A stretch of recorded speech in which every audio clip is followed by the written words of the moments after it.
Now, what happens when the most intelligent host in a room tries to diss a Southern comedian who's made a career out of not just handling criticism with a smile, but making it funny? You are about to witness one of the most surprising moments to ever grace a daytime talk show. When Joy Behar thought she could poke fun at Leanne Morgan's small town roots, and quickly realized there's more power in Southern charm than there is in any clever quip. The audience wasn't just stunned, it was a reaction no one saw coming. And for the first time in the history of The View, the camera wasn't panning away from the guest to the host, but the other way around. And before we get to this iconic moment of daytime television, I want to ask you a question. Have you ever underestimated someone by their location? Keep this question in your mind, because what you're about to hear may just redefine your definition of comedy, strength, and of course, intelligence.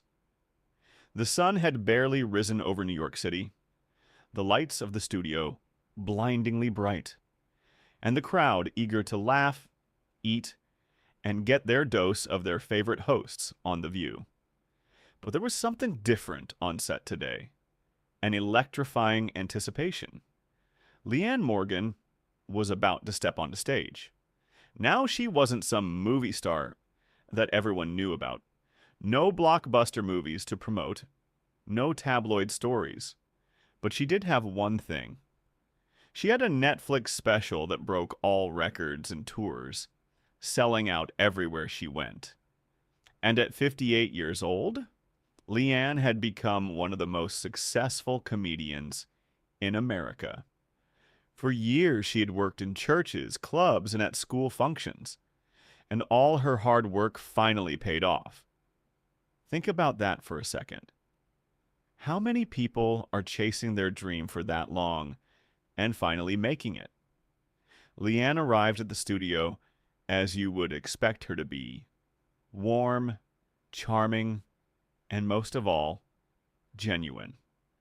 She hugged every single person in the room, from the security guard to the makeup artists, and spent 5 minutes laughing with a young production assistant about her grandmother's famous biscuit recipe. There was absolutely nothing fake about Leanne Morgan, and the way she handled every interaction, she was still the same old Leanne who grew up in a small town in Tennessee, where everyone knew each other's names and treated each other like family. So naturally, as she took her seat next to the other co-hosts, her southern drawl filled the room and brought a wave of relief from the live audience. "Oh my goodness, I am just so excited to be here," she gushed, smiling from ear to ear. "I've been watching this show since my babies were in diapers. And now I'm sitting at this table. My mama is not going to believe this." The audience roared, and even Whoopi Goldberg smiled and looked at Leanne with a beaming admiration. "She is hilarious, people. She has taken the comedy world by storm, and she is the funniest woman in America. Please welcome our next guest, Leanne Morgan." The room was in a frenzy, and Leanne started to laugh with excitement. "Y'all are too sweet. Thank you so much," she said, and then joked, "I feel like I'm at a family reunion, except no one's asked me when I'm getting married again yet. Oh wait, I am married for 33 years. But sometimes, some days, I even forget his name. I just call him Hey and hope that he'll answer." The audience burst out in laughter, but this was more than just jokes. This was something special that every person in the audience could feel. Leanne talked about her kids, about her career at a time when most comedians had already made it and retired. And she taught everyone watching that it's never too late. I was doing comedy in church basements. while the rest of America was watching the rest of America's comics. But she knew where it all came from. My grandmother and all the church women were the first ones to teach me about comedy.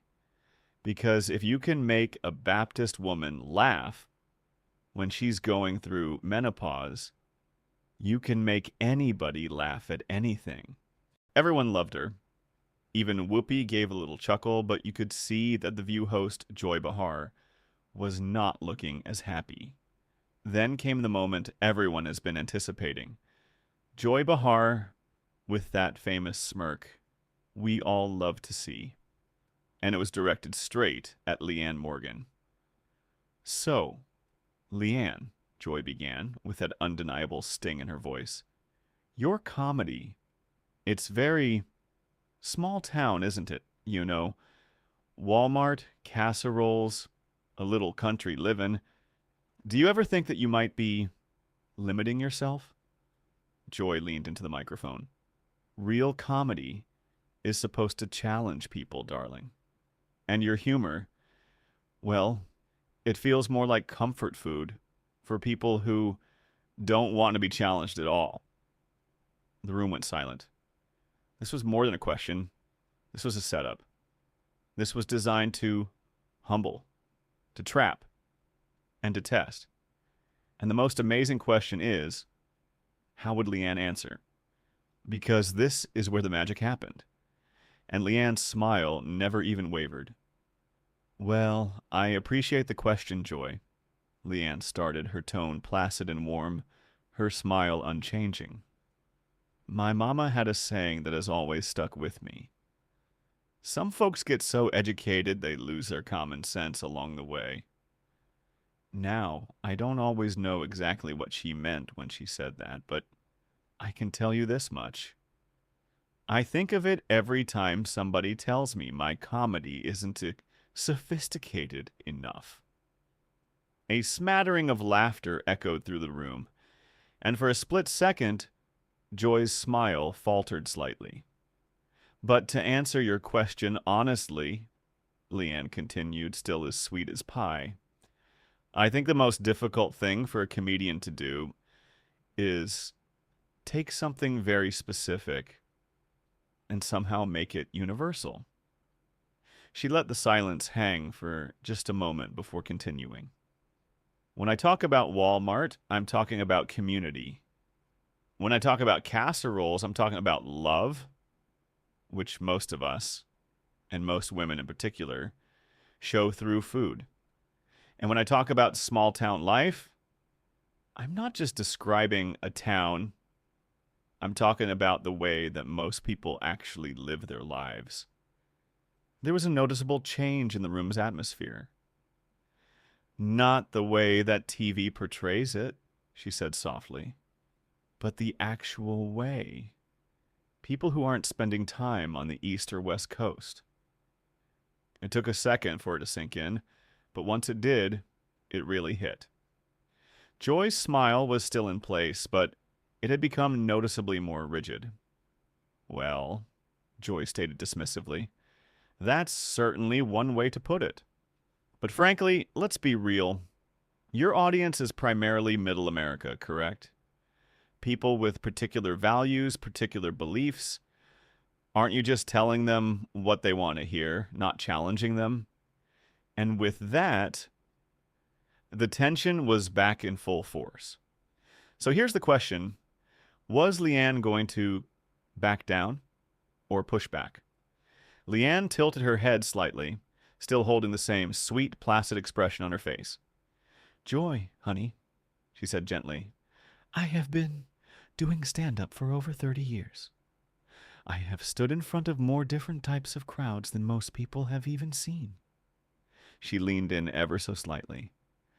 "And what I've discovered is this. People are so much more alike than they like to think." The room was silent now, everyone hanging on her words. "The woman in Manhattan who is raising children while simultaneously managing her career has far more in common with the woman in Tennessee who is doing the exact same thing than either of them will ever admit. She smiled, and this time there was more substance to it. I don't have any interest in categorizing people. I just want to remind them that we're all just trying to get through each day without completely losing our minds. A few snickers echoed from the crowd. Now, I don't know what type of stand-up comedy you were doing back in the day, Leanne said lightheartedly. But for me, the only real comedy is comedy that brings people together. It does not make you feel ashamed of where you're from, or what you believe in, or who you are. She let that settle. I don't know if that's highbrow enough for some people, she continued, but if the number of sold-out arenas is any indication, a lot of people just want to laugh without feeling bad about themselves. The room exploded. Applause filled the studio. And just like that, the room had completely shifted. But Joy wasn't through yet.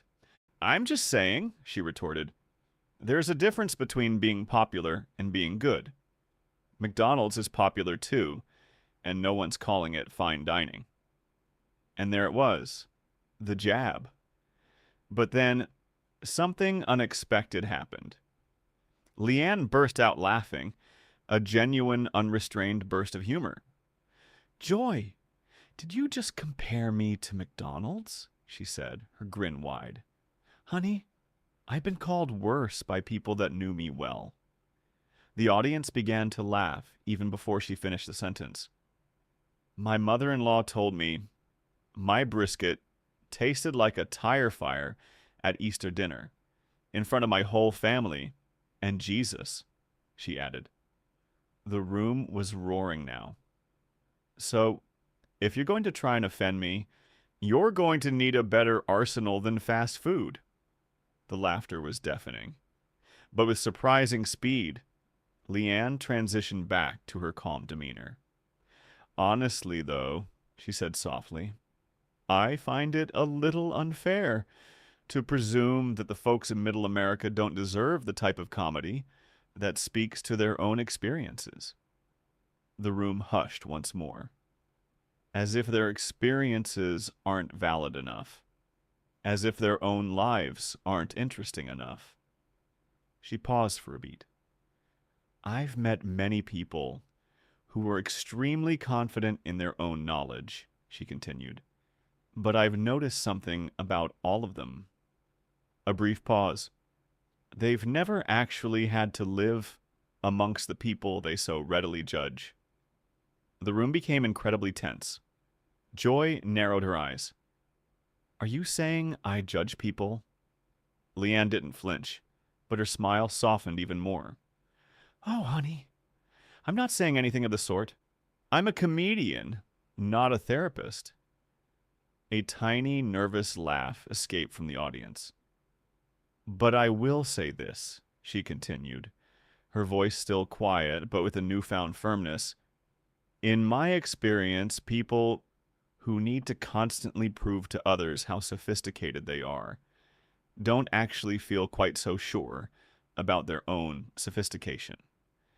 And with that, the room fell into an electrified, stunned silence before it exploded. It was like a perfectly timed punch, the kind you can't possibly miss. Joy started to unravel, if only a little. And Leanne? She didn't raise her voice, she didn't change her tone, and yet somehow she completely owned the space. You know what's fascinating to me, Joy, she continued, the southern twang still sweet as pie. Throughout this whole conversation, you've been trying so hard to diminish what I do, make it somehow less than what you consider real comedy. She paused. But here's the thing about us country bumpkins.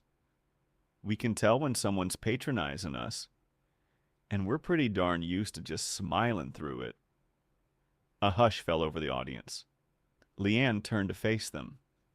My mama always told me, you can tell anyone anything you want, as long as you smile when you say it and end it with, bless your heart. The audience leaned in. So, Joy, she said, a honeyed tone returning as she turned back. Bless your heart for thinking a few jokes about where I came from were going to shake me. The room erupted. I was doing hecklers long before I ever set foot in front of a camera like this, she added. And honey, I've had worse in a bar where the bathroom didn't even have a door. The laughter was immediate and deafening. Suddenly, the power had completely shifted. Joy's jaw tightened. This is absurd, she spat, her voice sharp. I'm trying to have a meaningful discussion about comedy, and you're just dodging it with charm. Leanne's gaze remained steady. Am I dodging it? Or am I just not giving you the reaction you want? That hit home. Because I think you came into this thinking I'd crumble. Play the character you wrote for me, she went on. And since I'm not, it's frustrating you. She shrugged lightly. That's not my problem, Joy. That's yours. Gasps and applause filled the room. Some people were stunned into silence. Others were roaring. Whoopi tried to intervene. Maybe we can pivot to Leanne's tour. But Joy was already back on the offensive. I'm just saying, she insisted. There's a difference between popularity and substance. Some comedy truly changes things. What does yours change? And that's when it happened.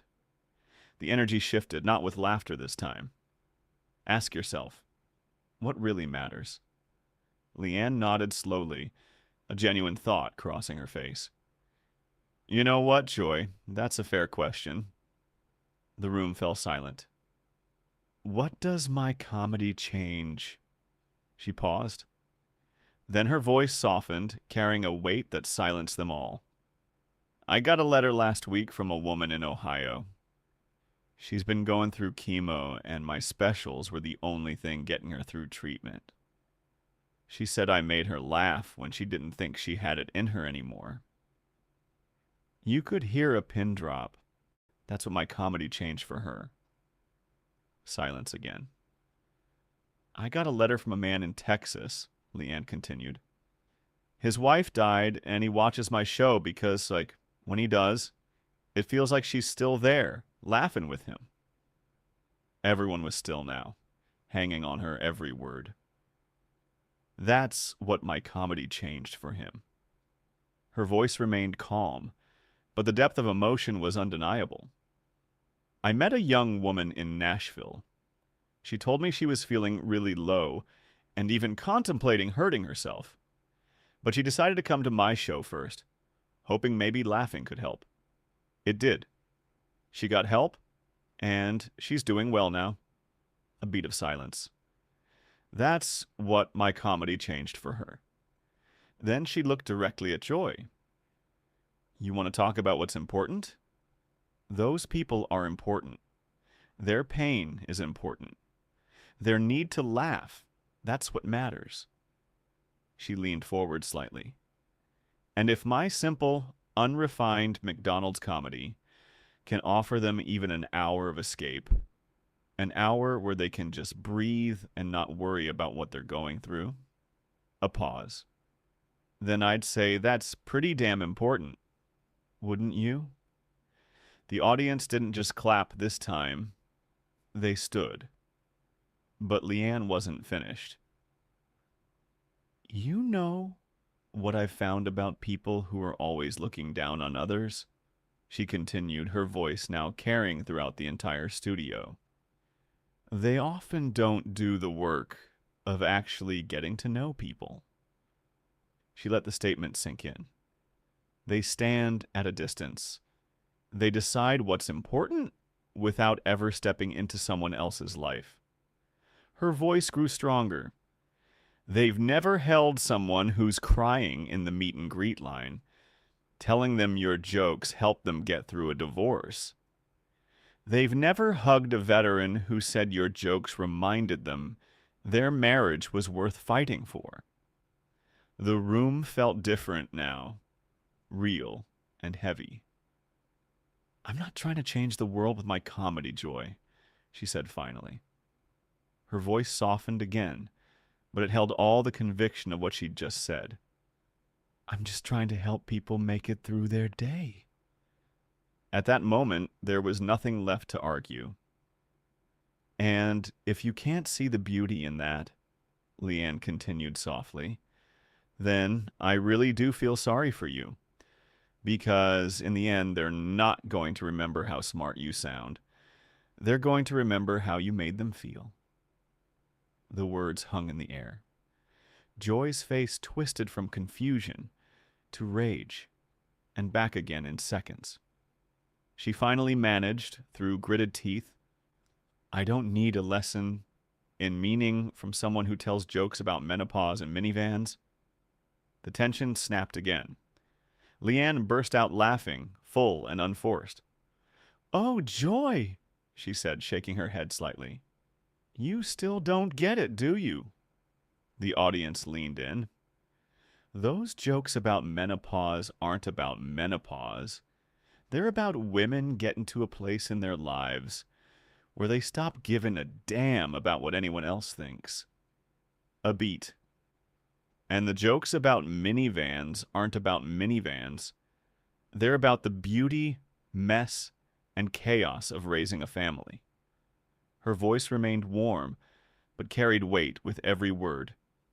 "There's a deeper meaning underneath everything I talk about. You just have to be willing to see it." She looked at Joy for a moment. "But you don't have to, do you?" The room fell silent.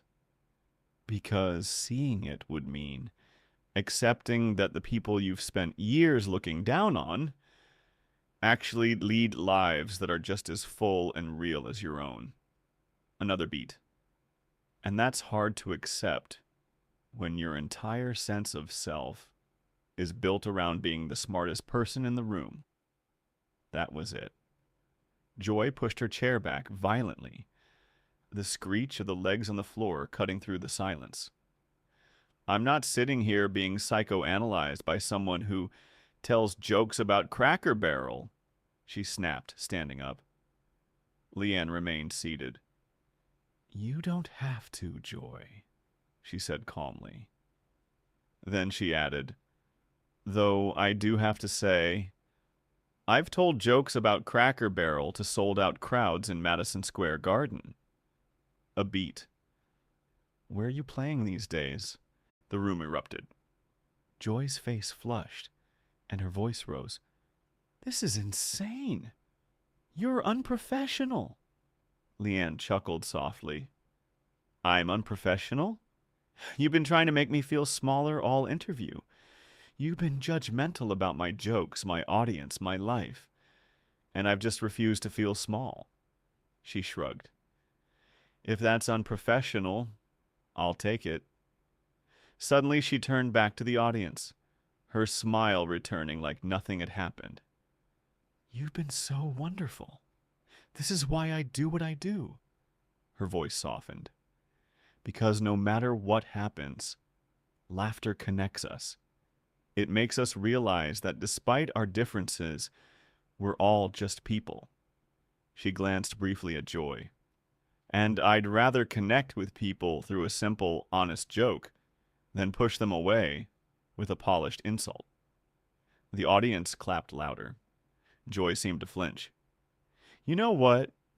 I'm done," she said, her voice trembling slightly. "I have better things to do than be schooled on pandering versus art by you." With that, she turned and stormed off stage. The studio was stunned into silence. That's not how it was supposed to go. "Joy, wait," Leanne said gently. The room held its breath. Joy paused and looked back, a mixture of anger and uncertainty on her face. "I want you to know something," Leanne said. You could tell she meant it. "I have no hard feelings about any of this. I've been doing this long enough not to take it personally, but I hope that someday you'll realize that there's room for all types of comedy in this world, both that which makes you think and that which makes you feel. They aren't mutually exclusive, and they're not competing for the same space. She smiled softly. If you ever came to one of my shows, you'd see that they're not as simple as you think. We don't need to prove you're intelligent. We just want to connect. She paused again. Where I come from, we call that grace. Joy stood there frozen, like she didn't quite know how to respond to kindness after expecting hostility. Then, without another word, she walked away. Even Whoopi Goldberg seemed speechless. Well, she said slowly, that was unexpected. Leanne just smiled. You know what my mama always used to tell me, she added lightly. Never wrestle with a pig. Some nervous chuckles filled the room. Both you and the pig end up covered in mud, and the pig loves it. She grinned. I'm not saying you're a pig, of course. That would be rude. The audience laughed again. But sometimes the best way to win is to just disengage. She looked at the audience. Be kind, stand your ground, and let things unfold naturally. She looked at the camera one last time. To everyone watching at home, thank you for being here and for your love and support. I'll be on tour all year, and I'd love to see you there. We'll laugh. We might cry a little, but we'll remember that no matter what's going on out there. A gentle pause. We're all just people trying our best. And with that, the show was over, but the moment was one that would be remembered. That's the best we can do. There was an immediate hush in the room, and then the audience stood up. It wasn't just a polite round of applause. It lasted. It became a wave of cheering and enthusiasm, building in intensity and volume with each second that passed. Because they weren't witnessing an average TV chat show interview. They were witnessing something beyond, something rare. They were witnessing sophistication and poise at its finest. They witnessed a moment when grace under pressure not only persevered, it magnified. When kindness did not falter, but grew with the adversity faced. And as this woman from small-town Tennessee displayed her incredible poise, she gave everyone watching a profound reminder. Sophistication isn't defined by one's accent or zip code, or by sounding articulate on camera. It's about the way you treat others, especially when the spotlight is glaring and the pressure mounts. But what's even more interesting is what happened next. The aftermath of that interview wasn't a fading story. It was an explosion. Clips of Leanne's measured yet sharp response went viral on the internet, garnering millions of views and thousands of shares, and drawing in fans who had never even heard of her before. Suddenly and instantly, she was a fan favorite. And once they had discovered Leanne, they understood. They were captivated. Her shows sold out in minutes, her message amplified, and her comedy style, characterized by its honesty, heart, and profound humanity, was heard louder than ever before. As for Joy Behar, well, she became the antagonist in this captivating drama, etched into the history of television as the host who had to exit her own stage because her guest wouldn't be intimidated. Perhaps the most lasting consequence wasn't the media attention or the viral sensation. It was the subsequent discussion about what it truly means to succeed, about the difference between broadcasting an opinion and creating a real connection, about intelligence not as a performance, but as a way of being. Leanne Morgan proved on that day that you don't need to be unkind to be effective. You don't need to belittle others to stand tall. And at times, The most powerful move you can make is to simply refuse to participate in a game that requires such tactics. So I want to hear from you. What did you think of that exchange? Did you see it as a justified and necessary reality check, or was it taken a step too far? Leave your opinions in the comment section below. I'd love to know what you think. And if you enjoy this kind of story, real life moments with significant lessons and inspiring transformations, be sure to subscribe. Because, believe me, you won't want to miss the next one.